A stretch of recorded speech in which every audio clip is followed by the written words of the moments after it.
后来继续来看南投埔里一间餐馆，原来是毒缺。平常时是咧卖便当，嘛有咧卖创意的西茄菜。讲就是这个西茄菜，其实就是毒品。譬如讲，若是点芳草炖饭，就是代表要买一个单位的大麻。若所点的套餐要来升级，就是表示这个量要买搁较多咧。就是用这种点餐的方式来闪避到警方的查缉，有8个人互逮捕。那罐里面是大麻。对啊。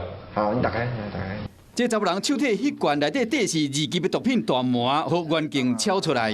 就自己在家里晚上抽完就睡觉这样子。伊骗讲是家己利用的，不过伊心虚，因为看到这大的场面会烦恼。为什么这么多人？我可以先问一下。回去跟你说，我们本来出勤就会这样子啊。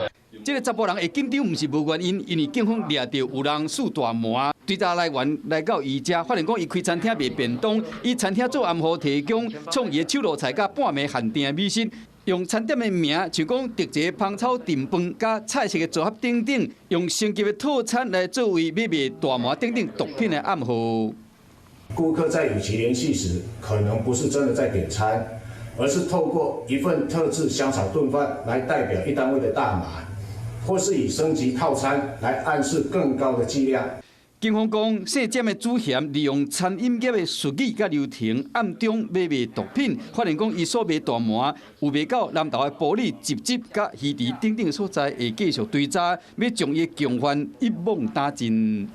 嗨，大家好，我是颖彤。想要来抢先掌握最及时的新闻资讯吗？赶快订阅、按赞、开启小铃铛，锁定华视新闻的 YouTube 频道。